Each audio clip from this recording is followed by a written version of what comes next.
Let's go to the next part here. Fox News and Tucker Carlson at war. This is a very actually interesting one. It came in Chiron War. So now that we have our own Chirons, I guess I can sympathize. Although I don't know. I've always thought this entire clapback Chiron thing going on in primetime is deeply silly.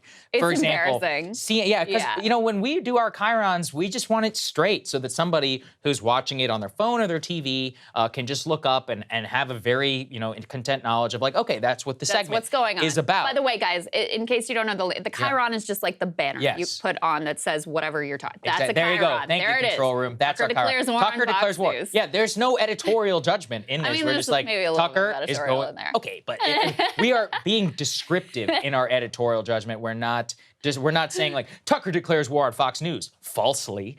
That's something that CNN used to do during the Trump era. They would live fact check him in the Chiron, or fact check, you know, fake fact checks in the Chiron. And then secondarily, though, there was a Chiron that appeared on the Fox News program while President Biden was speaking, while President Trump was also speaking after his indictment, in which they called Biden a, quote, wannabe dictator. That Fox News producer who made that Chiron was later fired from Fox News after they had to issue an apology. And it turns out he actually used to work for the Tucker Carlson show. Tucker, of course, coming to the defense of his former staff and also viewing it as a contrast in a way to show that Fox News has gone woke and is no longer can be trusted. Here's what he had to say. Beneath those videos at the bottom of the screen, Fox's banner read this way, quote, wannabe dictator speaks at the White House after having his political rival arrested. Those words were up for less than 30 seconds, but the effect was immediate. Inside Fox, the women who run the network panicked. First, they scolded the producer who put the banner on the screen. Less than 24 hours after that, he resigned. He'd been at Fox for more than a decade. He was considered one of the most capable people in the building. He offered to stay for the customary 2 weeks, but Fox told him to clear out his desk and leave immediately. Then the company issued a public apology for the 27-second-long wannabe dictator line. Quote, the Chiron was taken down immediately, Fox's PR department said, and then added ominously it was, quote, addressed.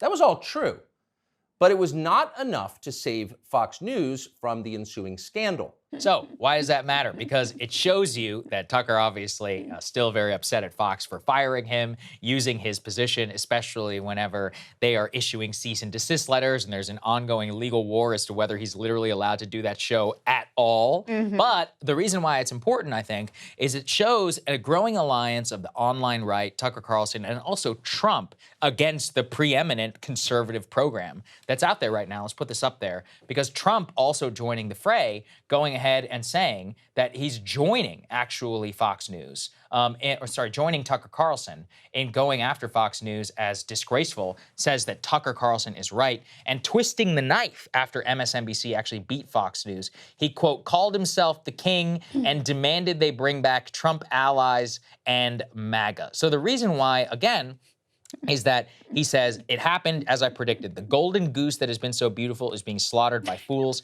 MAGA has left Fox for more promising prairies.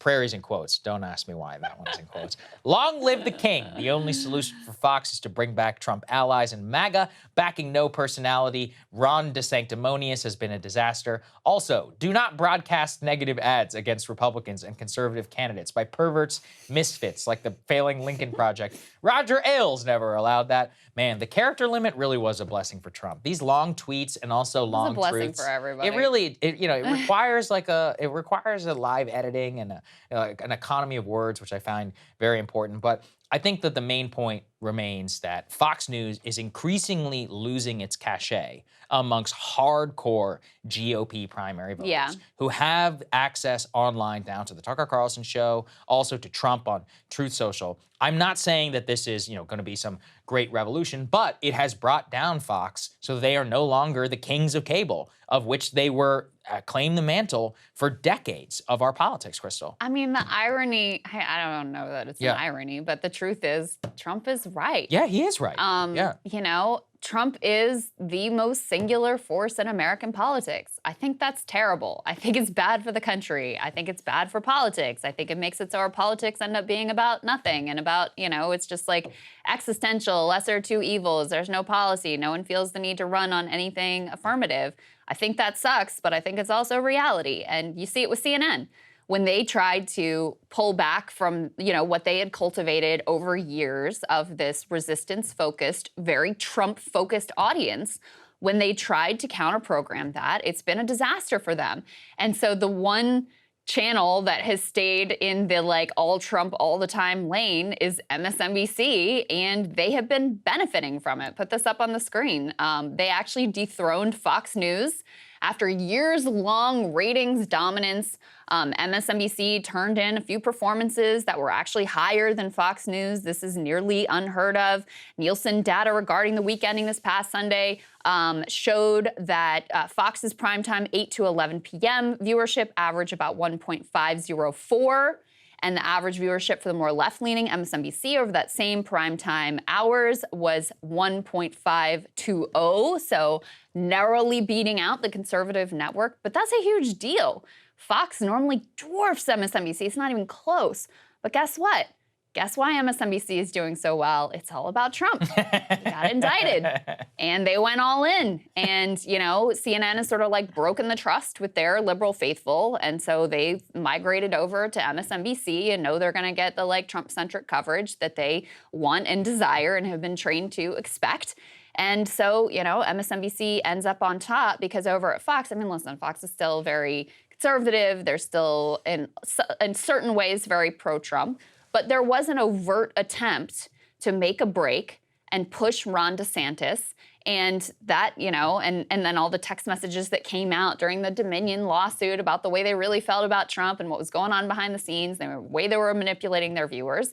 And then you've got competitors now in Newsmax and One America and also in online independent creators so people have choices as well.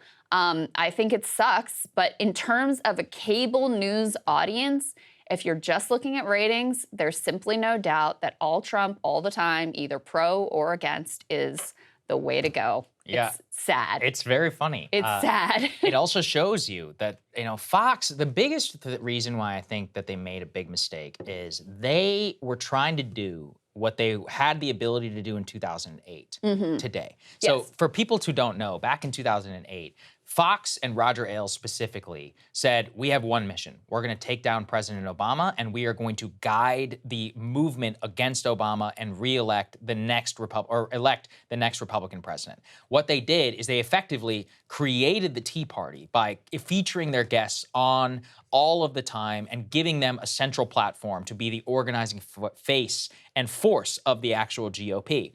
They also did that in 2004 for George W. Bush, and then famously beat the war drum in Iraq. That time where they effectively had a monopoly on conservative messaging, it's just over. Yeah. And I see signs of it everywhere. I see Republican politicians going on the Tim Pool show. I see them going on the War Room podcast with Steve Bannon. Matt Gaetz, sure, he goes on Fox News, but he goes on a lot of other stuff too. Yeah. And watching that happen really in real time has been fascinating because they don't need Fox in the same way.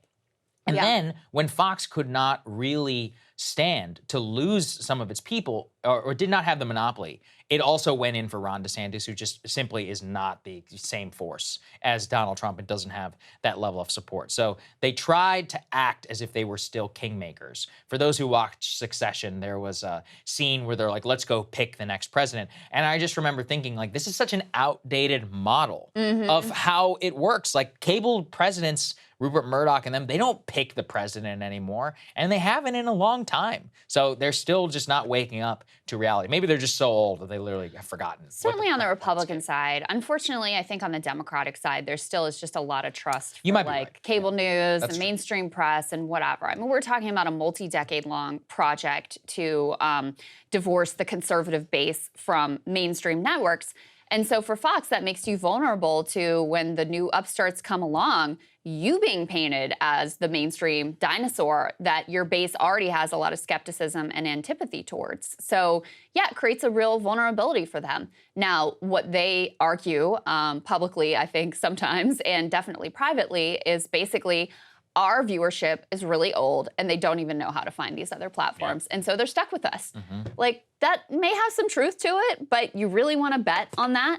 The bottom line is their monopoly on the conservative base and on conservative viewership is over. It's a new era. It's a new ecosystem. Are they still a force? No doubt about it. Do politicians still want to go on there and make their case? No doubt about it. Do they still have personalities that, garner views and have trust and all of that good stuff? Yes, absolutely. But just like these other cable news giants, they're suffering from the same sort of managed decline and end of an era where they are just not going to be as dominant a force as they used to be in terms of American politics. That's probably a good thing. Yeah, no, I think that's very well said, Krystal. Hey guys, if you like that video, go to breakingpoints.com, become a premium subscriber, and help us build the best independent media organization on the planet. That's right. We're subscriber funded. We're building something new. We want to replace these failing mainstream media organizations. So again, to subscribe, it's breakingpoints.com.